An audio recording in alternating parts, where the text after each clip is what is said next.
Hey, how's it going, everybody? Coach Kyle here, and today I want to talk a little bit about a couple things a client of mine recently said. The title of his article to me was, Thanks for helping me hit, what is it? Thanks for helping me hit my first sub 6 minute mile. And he went on to talk a little bit about his experience doing the time trial. And he started off by mentioning that a sub 6 minute mile was never one of his goals, but having completed it, it's nice to kind of check that milestone off with a 24-second personal best for the mile, which is kind of a big deal when we're talking about a sub 6 minute mile.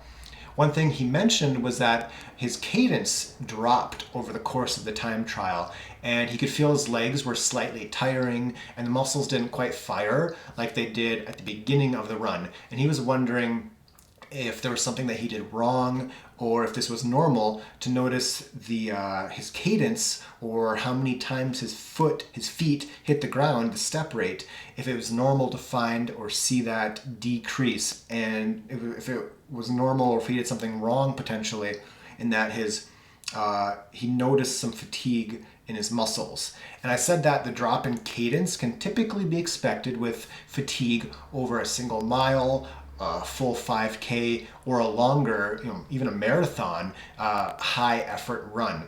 And I linked him to a study from 2007 that looked just at this. The authors looked at the preferred and the optimal stride frequency, leg stiffness, and running economy, and the changes with fatigue that can occur during a 1 hour high intensity run. The authors reminded the readers that the metabolic cost of sub-maximal running, so not full best effort, at a constant speed on the treadmill can be influenced by a number of factors, and that the metabolic cost of running typically increases during longer bouts of effort, especially at a really high effort. So typically your running economy will decrease as a high effort run goes along. When feeling fresh, runners tend to naturally optimize their stride frequency in a manner that minimizes oxygen uptake. And this is really cool. It means that the brain actually does a pretty good job of unconsciously influencing your running form to make it as economical as possible.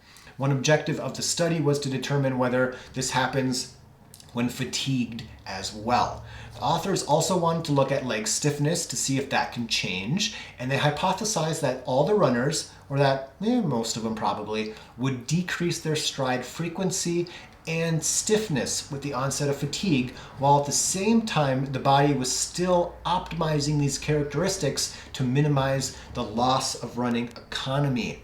They had 16 experienced runners complete a near maximal, so not best effort, 1 hour treadmill kind of race almost at a constant speed. So they were put at a speed, set it and forget it. And this is important because they were not given the option to slow down, but at the same time the pacing was probably well enough that they never really hit the wall during the run. And the authors looked at the preferred and the optimal stride frequencies at the beginning and the end of the hour run, as well as the vertical force data, leg and vertical stiffness as well. And to be expected, the oxygen uptake significantly increased throughout the hour run, while there was no difference between the preferred and the optimal stride frequencies at the beginning or the end. However, both of these did significantly decrease. So the paper says that all the runners self-optimize their stride frequency at the beginning and the end, despite the changes in optimal stride frequency. So there was some stiffness and stride frequency changes with some of the runners, but not all of them. And there was no clear relationship between frequency and stiffness changes to the actual running economy. So basically, some had more drastic changes than other runners, but all were doing well. The brain was still self-optimizing under fatigue to preserve your running economy as much as it could. So let the body, run hard at the end of a race or an effort, but let the body do what it's doing. In regards to this, I suppose the message is that, like I said, your brain is doing tasks behind your back without you knowing, and it generally does a pretty good job. Towards the end of a good effort, it's likely and normal that you'll find your running technique is a little different than it was at the beginning, but that doesn't mean to say the changes were for the worst. When it does come down to a hard effort at the end of a good solid run, be it a workout or a race, I do like to focus on increasing my cadence or making my running form a little more, snappy, but that's kind of just to give me something to focus on. And I find that it kind of takes some of the thinking away from the pain when I'm thinking about, okay, snappy technique, good running posture. That helps me at the end of some of these really high effort bouts. And I also had my athlete mentioned something else that he was curious about. He said that he noticed his arm position was quite different at the end of his time trial compared to when he would normally do an easy run or like 1K repeats. He said that during the time trial, he noticed his hands and his arms tended to be a little up higher, a little closer into his chest, to his core. Then when he's running slower, they were often more relaxed. His arms were hanging down a little bit more, and he feels more fluid when they're not quite so tight and up like this. And I told him that my suspicion is that his brain is, again, self-optimizing his running technique, but this time with his upper body.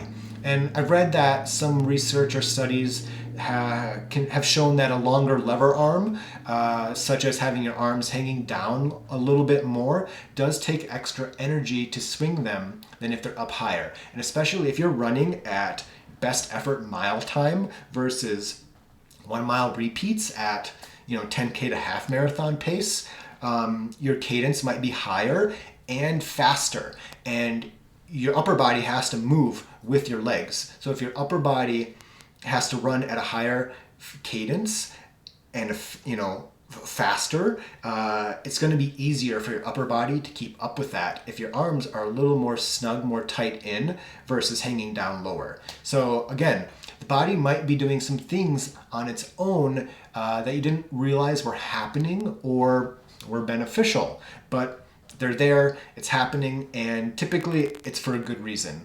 And I'll end with one more thing that he said, which was that as an ultra marathoner, this was not a very, this wasn't a thing, a mile time trial that's very specific to his big goals, but it's nice to see improvements, and it's nice to run fast sometimes. And I reminded him that with many runners, the faster you can run a 5K, the faster you can run a 50K. And doing that harder high-end training and that harder high-end work is still important for ultra marathoners because you can still develop and improve your aerobic power and your cruising speed while putting out some effort. And it's likely that as your 1 mile time trial, as your 5K speed increases, your easy habitual speed might increase as well. So if we can improve your 5K time, we're probably improving your easy habitual time, speed, and that's going to improve how fast you can run 50 miles, 100 miles.